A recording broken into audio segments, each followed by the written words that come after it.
Bismillahirrahmanirrahim. Al-Fatihah ila ruh habibina wa syafi'ina sayyidina Rasulillah sallallahu alaihi wasallam wa alihi wa ashabihi wa ikhwanihi min al-anbiya wal mursalin. Thumma ila ruhi masyayikhina wa bi abaina wa ummahatina wa liman lahu haqqun alaina. Khususan sahibu hadzal kalam al-Imam al-Habib al-Arif billah Abdullah bin Alawi al-Haddad. Bi anna Allah fillahum wa yarhamuhum wa yuri darajatihim fil jannah. وينفعنا بأسرارهم وأنوارهم وعلومهم وبركاتهم في الدين والدنيا والآخرة بسر الفاتحة. أعوذ بالله من الشيطان الرجيم. بسم الله الرحمن الرحيم. الحمد لله رب العالمين الرحمن الرحيم مالك يوم الدين إياك نعبد وإياك نستعين اهدنا الصراط المستقيم صراط الذين أنعمت عليهم غير المغضوب عليهم ولا الضالين آمين. بسم الله الرحمن الرحيم. الحمد لله رب العالمين وبه نستعين على أمور الدنيا والدين وصلى الله على سيدنا محمد خاتم النبيين وعلى آله وصحبه أجمعين. رب اشرح لي صدري ويسر لي أمري واحلل عقدة من لساني يفقهوا قولي.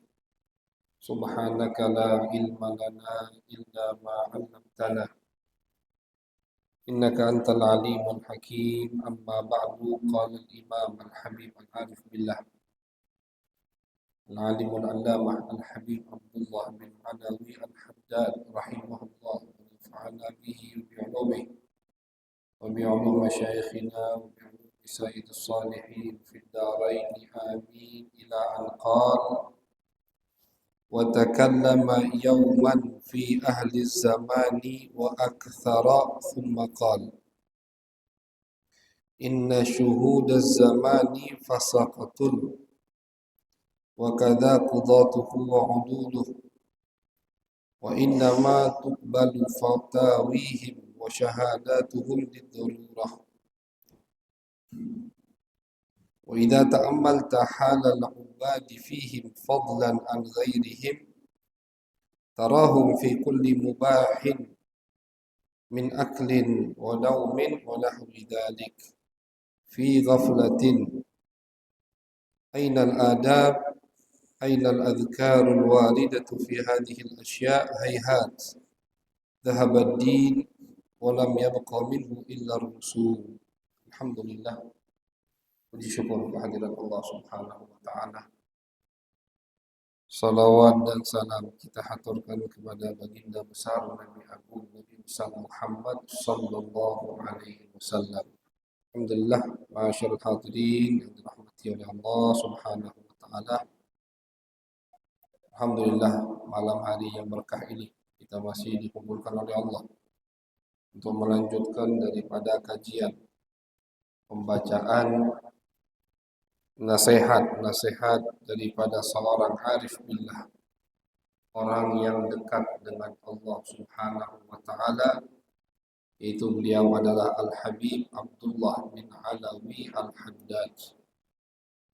Wa takallama yawman fi ahli zamani wa akthar. Murid beliau yang menulis atau membukukan nasihat-nasihat beliau ini mengatakan, suatu hari, suatu saat, Al-Habib Abdullah bin Alawi Al-Haddad takallama yawman fi ahli zaman.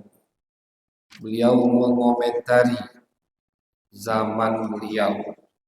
Jadi yang bakal dikomentari ini sama Habib Abdullah bin Alawi Al-Haddad itu zaman beliau, yang mana kurang lebih mungkin 300 tahun yang lalu atau 250 tahun sekian yang lewat udah. Jadi yang bakal kita dengar dari komentar Al-Habib Abdullah bin Alawi Al-Haddad itu adalah zaman beliau. Zaman kita ini bukan zaman beliau, 300 tahun yang lalu. Kata beliau, inna syuhudaz zamani fasaqatun wa kadza qudatuhu wa uduluh. Kata beliau, orang yang menjadi saksi, syahid, orang yang menjadi saksi di zaman sekarang ini, zaman beliau itu semuanya fasik, semuanya ahli maksiat. Artinya tidak diterima saksi mereka. Bukan hanya saksinya saja, tapi qadhi. Qadhi itu apa istilah kalau sekarang ini? Ya. Qadhinya juga itu fasik kata beliau. Yang menentukan hukum, hakim istilahnya. Bisa kita katakan hakim. Hakimnya pun kata beliau itu semua fasik, ahli maksiat. Ini yang beliau komentari para saksi dan para hakim di zaman beliau 300 tahun yang lalu di tempat yang jauh, kalau kita bandingkan sekarang jauh dari tempat maksiat. Di Yaman, kita kalau sekarang datang, jangankan 300 tahun yang lalu, antum sekarang datang ke Yaman itu tempat Habib Abdullah Al-Haddad, itu tempat yang jauh dari keramaian, jauh dari untuk maksiat di zaman sekarang. Bayangkan 300 tahun yang lalu. Tapi sudah beliau komentari, kata beliau, orang zaman sekarang ini kebanyakan ahli maksiat. Baik yang menjadi saksi atau yang menjadi hakim. Semuanya ahli maksiat. Ini zaman beliau. Beliau belum melihat zaman kita ini. Kalau beliau melihat zaman kita ini, waduh, caknya tidak ada komentar lagi beliau. Diem tidak bisa komentar. Wa innama tuqbalu fatawihim wa syahadatuhum lidarurah.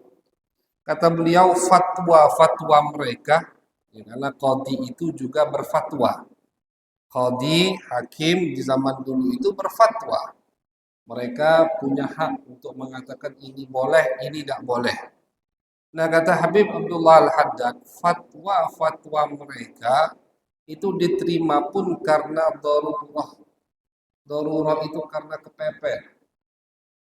Kita kalau kiaskan pembahasan darurat ini dengan pembahasan darurat di dalam ilmu syariat, gambaran darurat itu umpama, ini darurat dalam ilmu syariat. Kita nggak boleh makan bangkai, nggak boleh makan bangkai. Haram kan hukumnya makan bangkai. Haram hukumnya. Dalam Al-Quran Allah sebutkan tidak boleh makan bangkai. Kapan kita boleh makan bangkai? Ketika darurat, kepepet. Kepepetnya itu kalau umpama kita tidak makan, itu bangkai kita akan meninggal. Di situ kepepet, darurat. Wajib di situ kita makan itu bangkai. Jadi nggak nemu makanan lain. Cuman ada bangkai di depan kita. Atau apapun daging yang lain yang haram. Maaf, daging-daging yang diharamkan oleh Allah misalkan. Kalau kita nggak makan itu daging atau itu bangkai, maka orang itu akan meninggal dunia.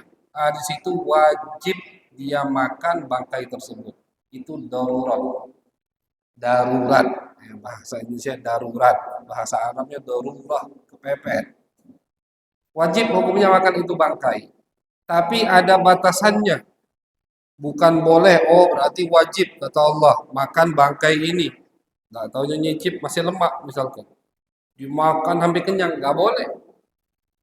Karena ini hukumnya kepepet, mendesak.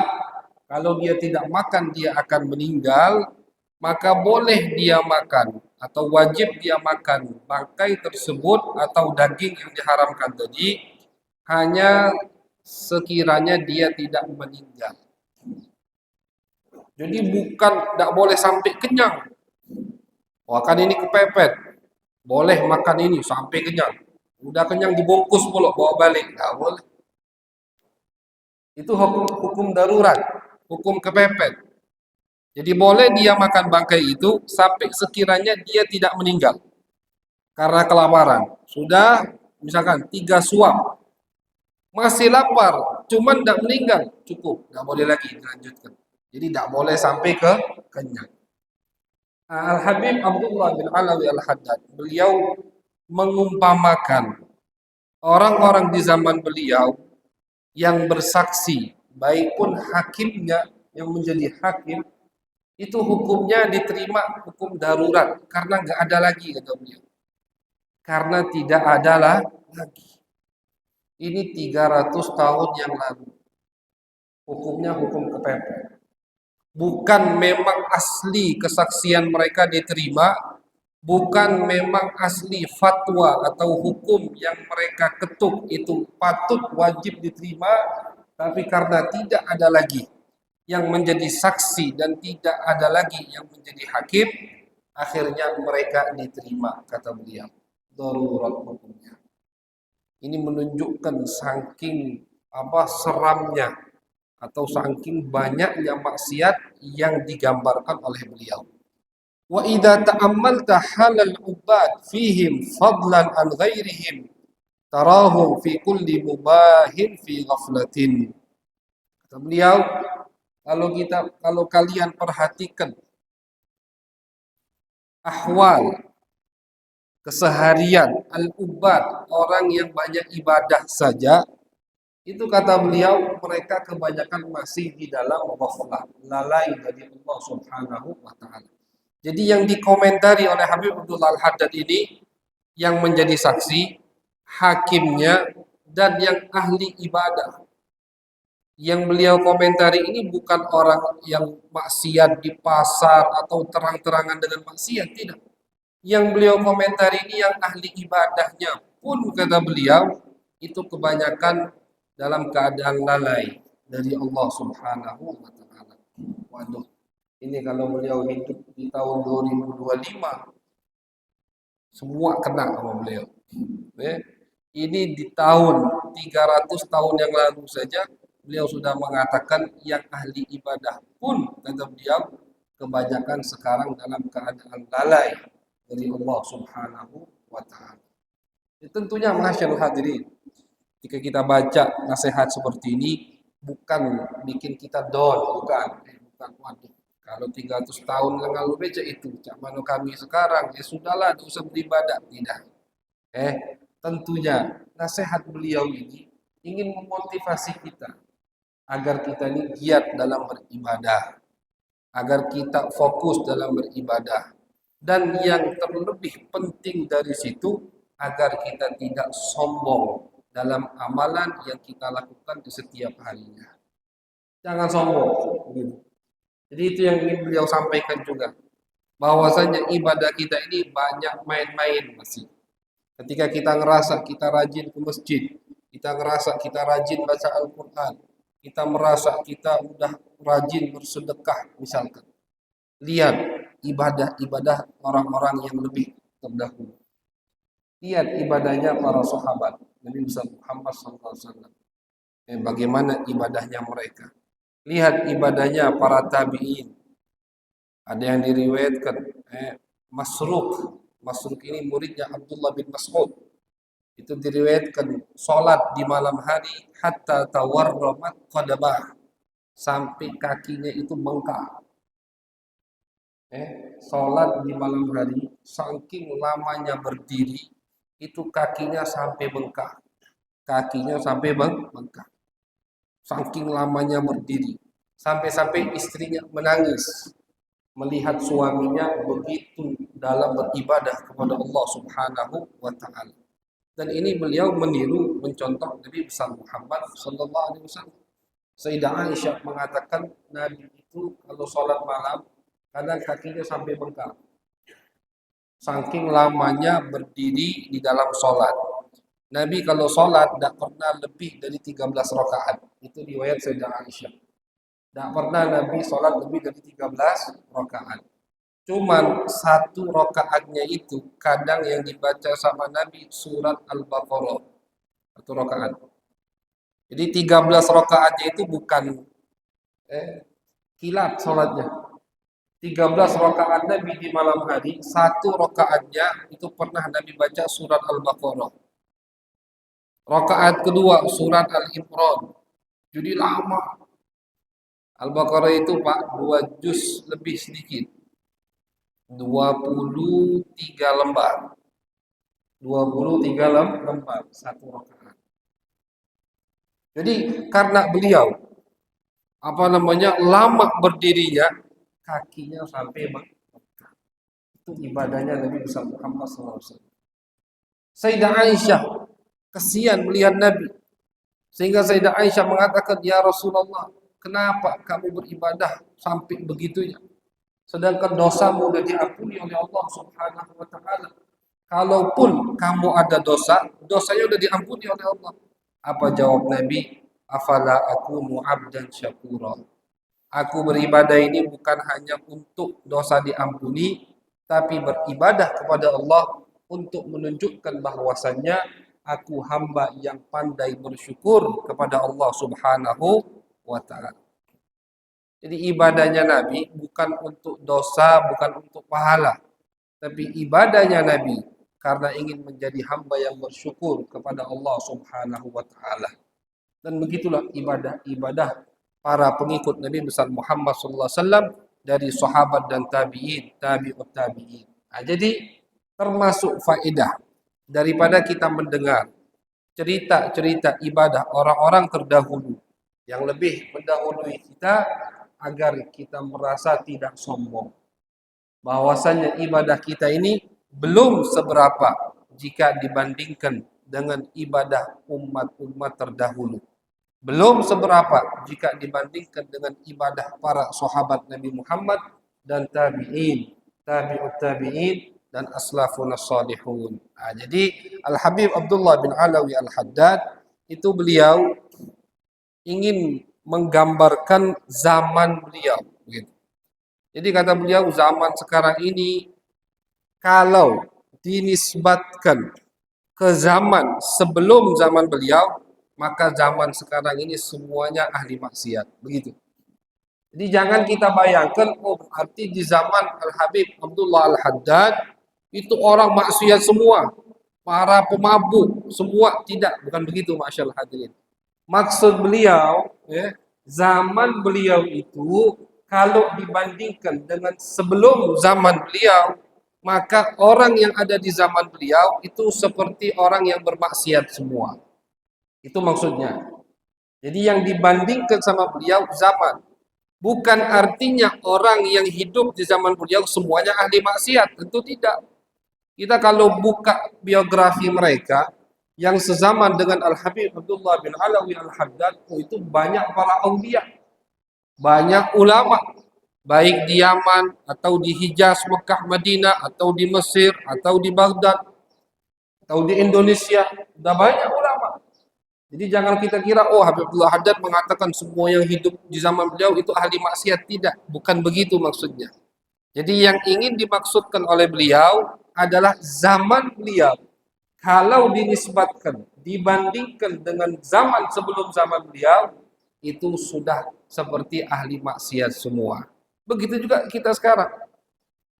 Kita ini, zaman kita ini, kalau dibandingkan dengan zaman beliau, zaman kita ini, kalau dibandingkan dengan zaman beliau, oh, zaman Al-Habib Abdullah bin Alawi Al-Haddad seperti zaman sahabat.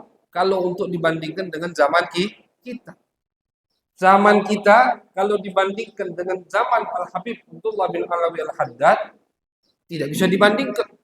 Zaman beliau lebih mulia. Yang menurut beliau, zaman beliau itu tidak bisa juga dibandingkan dengan zaman sebelumnya. Nah, jadi setiap zaman datang, maka zaman tersebut akan lebih buruk daripada zaman sebelumnya. Setiap generasi berganti, generasi yang baru, zamannya, bukan orangnya, itu lebih buruk daripada generasi sebelumnya. Dan itu sabda hadis Nabi besar Muhammad sallallahu alaihi wasallam. Dalam sebuah hadis Nabi Muhammad bersabda, la ya'ti zaman illa walladhi ba'dahu syarrun minhu. Kata Nabi, tidaklah datang satu zaman kecuali zaman tersebut lebih buruk daripada zaman sebelumnya. Terus begitu. Zaman tabi'in itu lebih buruk daripada zaman sahabat. Zaman tabi'in abad ketiga lebih buruk daripada abad kedua. Abad keempat lebih buruk daripada abad kelima. Dan sampai nanti hari kiamat yang disabdakan oleh Nabi Muhammad, la taqumus sa'ah illa ala syirarin nas. Kiamat tidak akan datang kecuali pada zaman yang sangat buruk sekali. Gitu. Kiamat kata Nabi tidak akan datang kecuali untuk zaman yang sudah sangat buruk sekali. Zaman kita ini setelah kita lebih buruk dari zaman kita. Tidak usah itu. Di zaman kita aja 10 tahun terakhir ini, kalau dibandingkan dengan 10 tahun sebelumnya, maka 10 tahun sebelumnya lebih baik daripada 10 tahun terakhir ini. 10 tahun sebelumnya dibandingkan dengan 20 tahun yang lalu, 20 tahun yang lalu masih baik, lebih baik daripada 20 tahun terakhir. Sebelum ada zaman HP, waduh, luar biasa, masih baik. Kalau dibandingkan dengan zaman yang sudah ada HP. Maksiat tambah jadi. Perjudian nggak perlu, judi ke bar, judi ke nggak perlu. Udah lewat HP sudah bisa judi.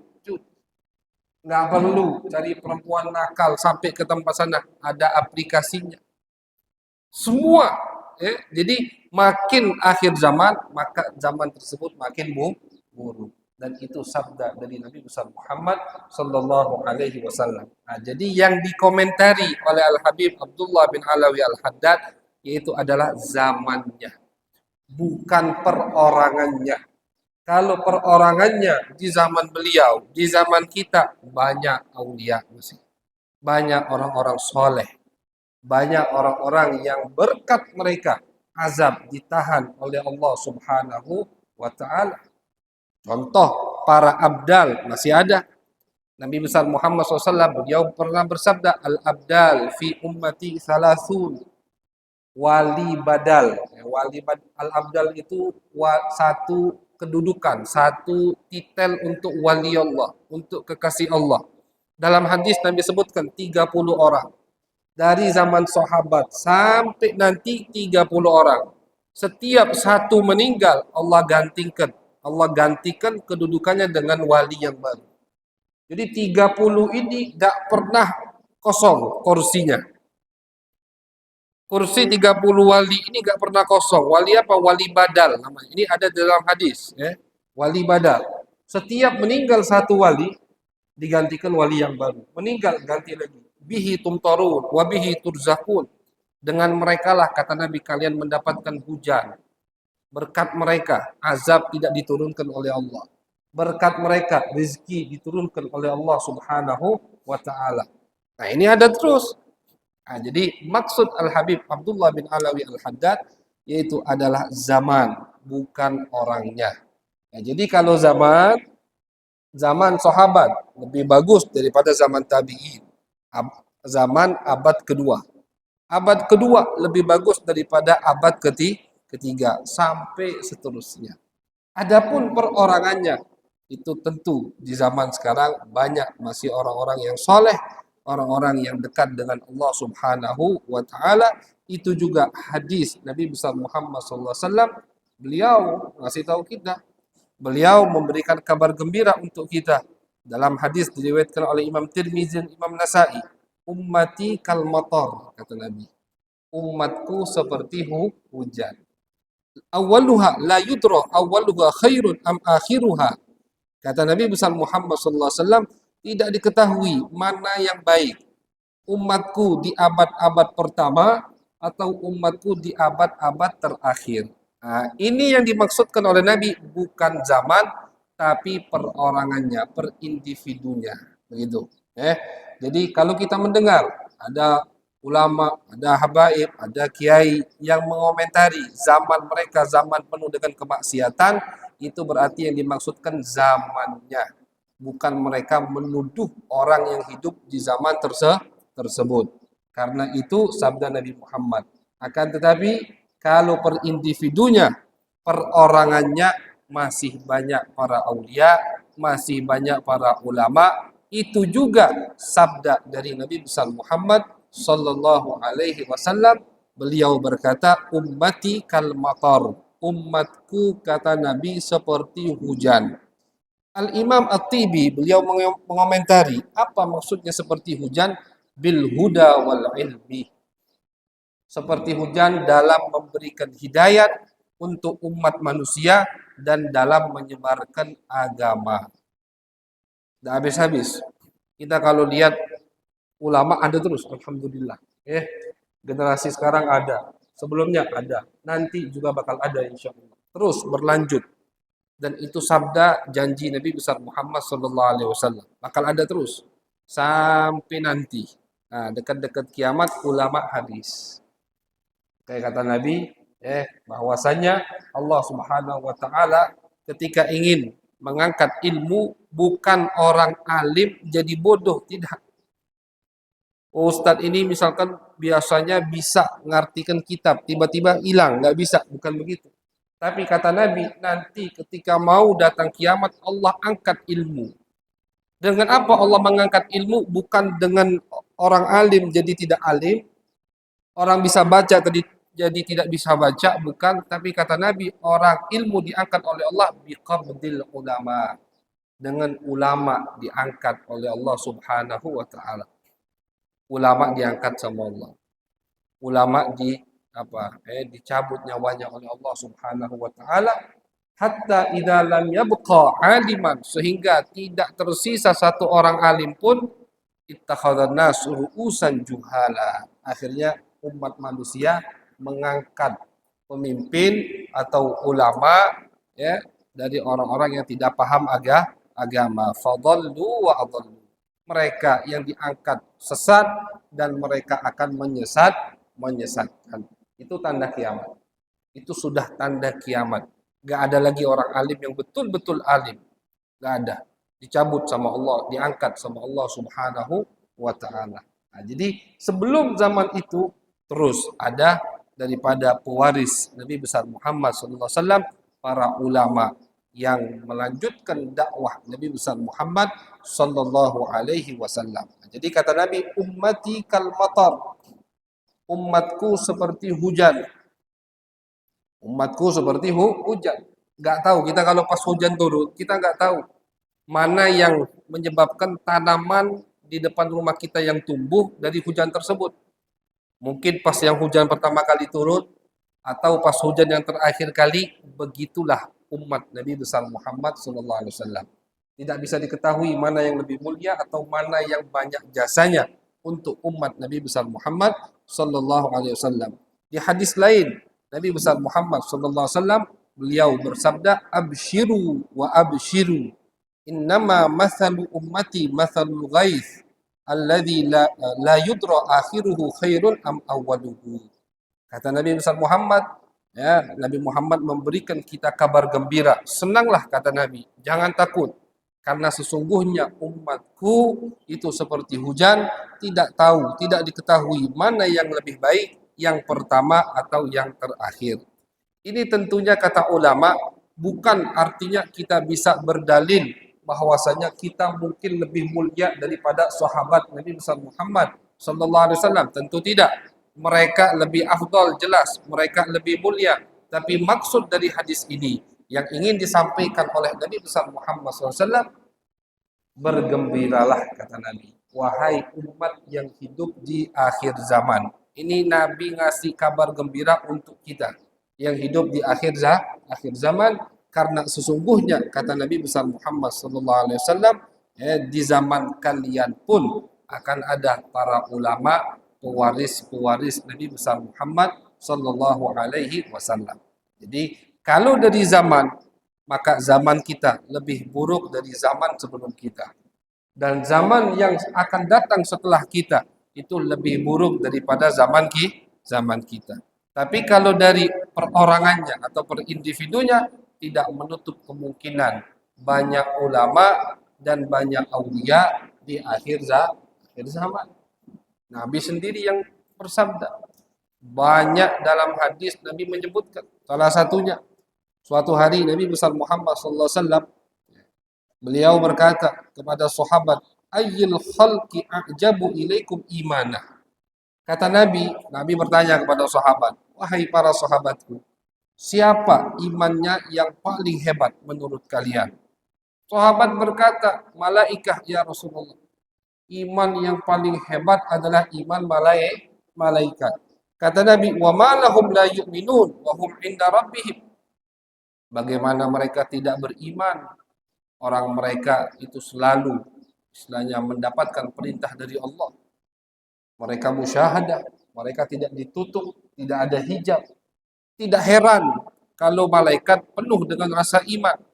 Salah kata Nabi, ayo siapa orang iman yang paling hebat? Qal al-anbiya. Kata mereka, kata sahabat, kalau begitu ya Rasulullah, iman yang paling hebat adalah iman para nabi. Kata Nabi, wa ma lahum la yu'minun wal wahyu yanzilu alaihim. Bagaimana mereka tidak beriman? Orang wahyu turun terus menurun kepada mereka. Ya wajar kalau para nabi beriman. Orang mereka menerima wahyu. Salah lagi jawaban kedua. Ayo kata Nabi, siapa iman yang paling hebat? Qal nahnu ya Rasulullah.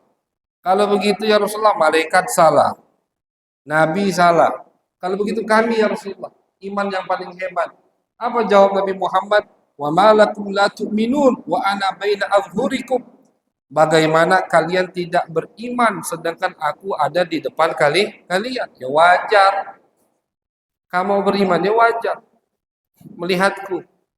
Ya, orang yang melihat Nabi itu jangan kan belum mendengar Quran, belum melihat mukjizat Nabi Muhammad. Cukup dengan melihat Nabi itu bisa menimbulkan rasa iman di dalam hati. Cukup dengan melihat Nabi. Ada Yahudi, Abdullah bin Salam, seorang Yahudi dan orang alim, bukan orang biasa. Itu ketika dia mendengar Nabi Muhammad hijrah ke kota Madinah, dia cepat datangi Nabi Muhammad. Dia pengen lihat, benar atau tidak ini Nabi akhir zaman. Karena dia tahu isi kitab Taurat, dia alim. Ketika dia melihat Nabi besar Muhammad SAW, qal falam mastabantuhu araftu anna wajhahu laysa biwajhin kadzdzab. Ketika aku pasati muka Muhammad, maka aku yakin sudah muka ini bukan muka pendusta. Artinya ini muka orang yang jujur. Seketika beliau mengucapkan 2 kalimat syahadat. Belum dengar nasihat Nabi, belum dengar Al-Quran, baru melihat muka Nabi, langsung mengucapkan 2 kalimat syahadat. Itu Abdullah bin Salam. Nah, jadi kata Nabi, wahai sahabat, iman kalian bukan iman yang istimewa. Iman kalian iman yang wajar. Kenapa? Karena kalian melihatku. Kalian melihat turunnya Al-Quran, turunnya wahyu, kalian saksi. Melihat mukjizatku, maka wajar kalian beriman. Salah lagi jawaban sahabat. Akhirnya sahabat tidak bisa jawab. Qal, kata Nabi Muhammad, Nabi yang menjawab, inna a'jabal khalqi ilayya imanan la qaumun yaquluna min ba'di yajiduna suhufan fiha kitabun yu'minuna bima fiha. Kata Nabi, iman yang paling istimewa adalah iman untuk orang-orang yang datang setelah kita, kata Nabi Muhammad. Mereka tidak melihatku, mereka tidak menyaksikan Al-Quran turun kepadaku, mereka tidak menyaksikan mukjizat-mukjizatku, tapi mereka hanya mendapati satu kitab yaitu Al-Quran, mereka membacanya dan mereka iman dengan apa yang tertulis di dalamnya. Itu kita, alhamdulillah. Kata Nabi, mereka lah orang yang imannya sangat istimewa. Artinya sampai nanti akhir zaman, jikalau ada orang yang beriman kepada Nabi Muhammad sallallahu alaihi wasallam, maka orang tersebut termasuk orang yang istimewa yang disabdakan oleh Nabi besar Muhammad sallallahu alaihi wasallam. Dalam hadis lain, beliau mengatakan tuba liman ra'ani. Beruntung kata Nabi untuk orang yang melihatku. Wa tuba sampai 7 kali. Beruntung kata Nabi. Beruntung untuk orang yang tidak melihatku tapi dia iman kepadaku. 7 kali. Kalau untuk orang yang melihat Nabi, itu beruntungnya kata Nabi sekali.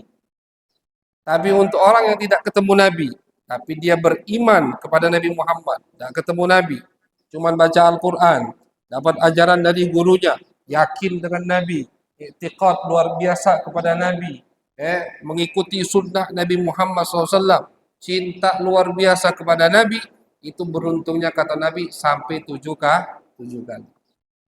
Artinya ini kabar gembira untuk kita. Begitu. Jadi kita termasuk orang yang diberuntungkan oleh Nabi besar Muhammad Sallallahu Alaihi Wasallam ketika kita iman kepada Nabi besar Muhammad Sallallahu Alaihi Wasallam. Ini juga dalil bahwasanya bukti yang dimaksudkan oleh Al Habib Abdullah bin Alawi Al Haddad bukan semua orang yang ada di zamannya orang yang rugi atau ahli maksiat, tapi yang dimaksudkan oleh Al Habib Abdullah bin Alawi Al Haddad yaitu adalah zaman. Karena zaman makin akhir pasti makin lebih buruk dari sebelumnya. Bahkan balak juga begitu. Musibah, biasanya musibah yang sudah lewat kalau dibandingkan dengan musibah yang baru itu tidak bisa dibandingkan. Begitu memang sunnatullah fi khalqih. Begitu memang aturan Allah di dalam ciptaannya, di dalam penerapan hukum-hukumnya kepada makhluknya. Nah, jadi Al-Habib Abdullah bin Alawi Al-Haddad, beliau ingin memberikan pesan kepada kita bahwasanya zaman makin akhir makin buruk. Nah, terus apa? Buat apa beliau kasih ini? Apakah beliau hanya ingin ngomongi di zaman beliau atau hanya ingin mengomentari zaman beliau? Tentu tidak, ma'asyiral hadirin. Maksud beliau, makin akhir zaman makin buruk. Wahai orang yang hidup di zaman setelahku, yakinilah zaman kalian lebih buruk dari zaman aku, maka berpegang teguhlah dengan syariat, berpegang teguh dengan Al-Quran, dengan sunnah Nabi besar Muhammad Sallallahu Alaihi Wasallam. Itu maksud beliau tuh. Bukan nak ngomongi zaman beliau, bukan. Wa'tasimu bihablillah. Kata Nabi Muhammad SAW, tidaklah kiamat datang kecuali pada kelompok yang kata Nabi sore Muslim, paginya udah jadi murtad. Itu fitnah itu. Makin akhir zaman, makin banyak cobaan untuk umat Islam. Makin banyak aliran sesat. Makin banyak kelompok yang melenceng dari ahlu sunnah wal jamaah. Itu makin akhir zaman begitu. Aturannya begitu. Fitanan kakita'il lailil muzlim. Kata Nabi, fitnah, cobaan, aliran sesatnya itu seperti gelapnya malam hari. Yusbihu al-halim hayrana. Orang yang paham agama saja itu jadi kebingungan. Orang yang paham agama itu jadi kebingungan. Ngelihat apa? Ngelihat model zaman sekarang ini. Dan yang nanti hidup 20 tahun ke depan itu akan lebih bingung daripada 2025, berarti 2045. 2045 itu lebih membingungkan daripada 2025 dan seterusnya, ma'asyarul hadirin. Makanya persiapkan diri kita dengan mempelajari syariat Nabi besar Muhammad SAW, berpegang teguh dengan Al-Quran dan Sunnah, dan jangan cuman persiapkan diri kita, persiapkan anak cucu kita. Jadi Bapak bayangkan, kalau di zaman Bapak musibah, fitnah, cobaan, aliran sesat, akidah yang melenceng udah banyak seperti ini, gimana nanti di zaman anak keturunan kita? Nah, makanya persiapkan untuk mereka agama yang kuat, agama yang matang. Kenalkan mereka dengan agama, kenalkan mereka dengan nabi-nabi mereka. Jangan yang kita pikirkan cuman cak mana anak aku makan kalau aku sudah ada kati. Nyimpan harta sebanyak ini dia kumpulkan. Tidak apa-apa, nyimpan harta untuk anak keturunan tidak apa-apa. Cuman jangan cuman itu yang kita pikirkan. Ini aku beli invest tanah misalkan, ini buat nanti anakku kawin, ini buat anakku kuliah, ini tidak apa-apa, bagus. Cuman harus kita pikirkan juga agamanya bagaimana. Kalau di zaman aku aliran sesat udah sebanyak ini, maksiat udah segampang ini, bagaimana di zaman anakku, bagaimana di zaman cucuku, bagaimana zaman buyutku. Maka persiapkan mereka bukan hanya dengan dunia, tapi persiapkan juga akhirat mereka. Kalau mereka punya akhirat, tidak bakal nyesel, tidak bakal susah hidupnya. Wong yang punya akhirat tidak bakal susah hidupnya. Orang yang kenal sama Allah tidak bakal kesusahan. Ibn Athaillah mengatakan di salah satu munajatnya, ilahi, madza wajada man faqadak wa ma faqada man wajadak. Ya Allah, orang yang punya kamu ya Allah, maka apa yang dia butuhkan ya Allah? Tidak butuh apa-apa. Kalau sudah punya Allah, udah kenal sama Allah, dekat sama Allah, nggak butuh apa-apa. Jadi umpama ada orang yang meninggalkan anak cucunya, tidak meninggalkan dunia sama sekali, kosong, warisannya itu nol misalkan.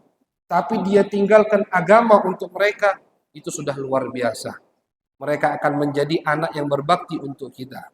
Tapi kalau kita tinggalkan duit sebanyak tidak misalkan, tinggalkan emas, tinggalkan tanah, tinggalkan aset di mana-mana, tidak ada agama, orang yang pertama kali menyesal nanti dikubur itu adalah orang tersebut sebelum sebelum anak-anaknya itu meninggal, dia udah nyesal di dalam kubur. Lihat, aduh, katik yang bacakan Yasin, katik yang tahlilan, katik yang sedekah untuk aku. Kenapa? Karena dia ajarkan anak-anaknya tentang agama. Nah, jadi Al-Habib Abdullah bin Ali Al-Haddad banyak sekali pesan beliau malam hari ini, bahwasanya salah satunya persiapkan diri kita, persiapkan anak keturunan kita agar mereka bisa menghadapi zaman yang akan datang. Mereka bisa menghadapi zaman mereka dan bisa menolak, menjauh dari fitnah, musibah, bala daripada aliran-aliran sesat yang ada di zaman mereka, maksiat yang ada di zaman mereka, sehingga insya Allah kita semua bersama anak keturunan kita, orang yang kita cintai, akan dikumpulkan oleh Allah Subhanahu wa taala bersama di surga dengan Nabi besar Muhammad sallallahu alaihi wasallam. Amin ya rabbal alamin. Allahumma aghnina bil ilm wa zayyinna bil hilm wa akrimna bit taqwa wa jammilna bil afiyah. Allahumma ij'al jam'ana hadha jam'an marhuma wa tafarruqana min ba'dihi tafarruqan ma'suma wa la taj'al fina wa la ma'ana wa la ilayna syaqiyan wa la mahruma. ربنا تقبل منا إنك أنت السميع العليم وتب علينا إنك أنت التواب الرحيم وصلى الله على سيدنا محمد وعلى آله وصحبه وبارك وسلم والحمد لله رب العالمين. السلام عليكم ورحمة الله وبركاته.